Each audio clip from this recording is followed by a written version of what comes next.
Hey, what's up, guys? I have a battle here versus a good buddy from the clan. He's called jamp326. Make sure to sub to him.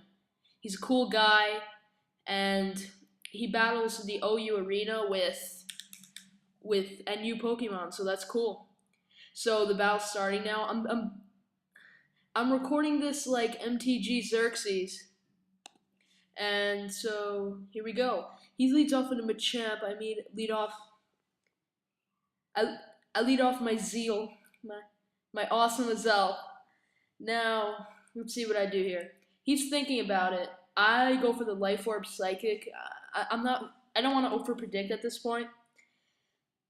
So I just go for the Psychic, and I hit the Vaporeon hard, doing more than half damage. But after lefties, I'm not going to be able to quite hit KO, which makes me sad, but also I'm glad that I was able to do good damage.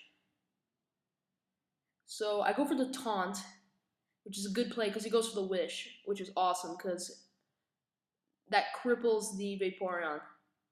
I go for the Stealth Rock now because I know this is probably my only chance to be able to. And that Surf does good damage, I guess. So this is basically my last attack, and I'm just going to leave my Zelf in here. I don't know, I just didn't care about it anymore.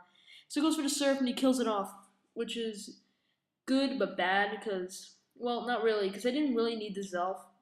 Maybe it would have helped for the Machamp, but I guess not. So I switched into Zapdos, and I really did not feel like over predicting. So I just went for the Thunderbolt. He goes into a Donphan, and that obviously doesn't affect it. So I'm deciding on what to do here. I'm not sure what should I do.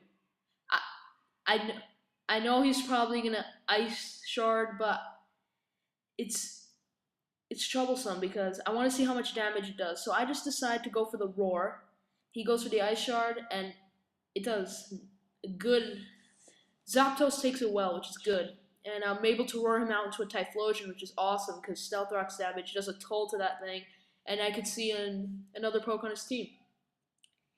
So the Zapdos is just chilling there. He goes right back into the Donphan, and I just go for the Roost. And you might think, oh, you have a lot of health. Why are you going for the Roost? This Roost is actually really crucial.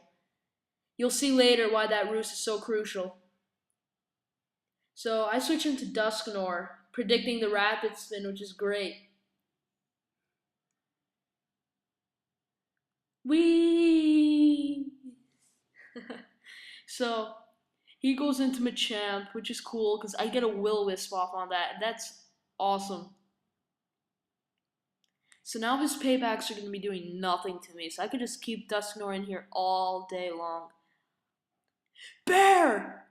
Oh, it's not a bear, it's a... never mind. So he goes for the payback, and that does really nothing. And that's awesome for me, because that's just awesome. My Dusknoir can just stay in here all day long and just stall this thing out. I'm not sure what I go for here. I go for the Will-O-Wisp, predicting a switch. And he just stays in, I guess. He doesn't really care about his Machamp. Well, that was okay. So I go for the Shadow Sneak at this point, again predicting a switch, which is pretty bad for me, because now he goes for the payback, and that's going to do considerably more than the first time. But my Dusknoir takes it, which is good because of the burn. So at this point, he's going to Bullet Punch, but my Dusknoir is going to take a crit. It was a crit Bullet Punch. I survived the 24 HP, get the Shadow Sneak off, which is great. My Dusknoir did a good job there. So I'm sitting at really low health, and this is bad. He goes into an Ursaring, and this thing usually sub Belly Drums, but this one's a different type. It's Toxicor Swords Dancer. So he goes with the Swords Dancer, which is awesome because I get to a free plane split. So I decided just to stay in, see what he was going to do at this point. I know that since he has Toxicor, he's probably going to be a Facade, but Dusknoir obviously being a Ghost, that's not going to affect him. So I just decided to go for the... What do I go for? Ice Punch. The Fire Punch does a pretty good chunk to my Dusknoir, but my Dusknoir lives because Dusknoir is just Dusknoir. And so I'm deciding on who to switch here. It's risky, but I want to stall out that poison. So I go I go to Zapdos, and he does Fire Punch, and that does a lot more than I would have liked. And so I just switch. That's why the roost was so crucial, as you saw right there. Imagine if I did not roost at that point, I might have died, but I'm not sure. You could tell me in the comments section, but I think that roost section really mattered.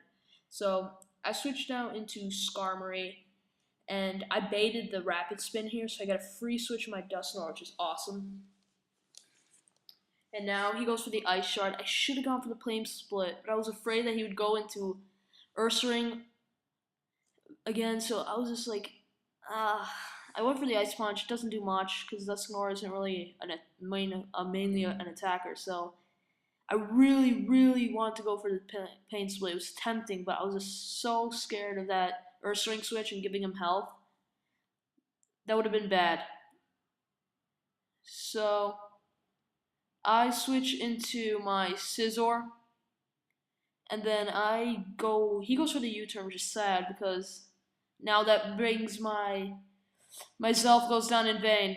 So I go for the U-turn. I get a crit. I don't know if that mattered. It might have mattered, but I don't know. It's a choice banded Scizor, 394 attack, so that might have mattered. So I just went into Zapdos. And so my Zapdos is here chilling, and he goes into a Victreebel, which is like, oh. So I roost, and that was a good play for me. He goes for the Hidden Power. He says it was a misclick. I'm not sure. I don't know what type of Hidden Power that was. It might have been Ground, because after you roost, Ground affects me, but whatever. So he goes for the Sucker Punch. I knew the Sucker Punch would do pretty decent damage, but I really want to just get this out of the way and clinch the win for me. So I go for the Heat Wave and I bring down a Victreebel, which is awesome. So Victreebel is down. He goes into Vaporeon, probably hoping he was faster, but no. So I just go for the Thunderbolt, bring down the Vaporeon, which is awesome again.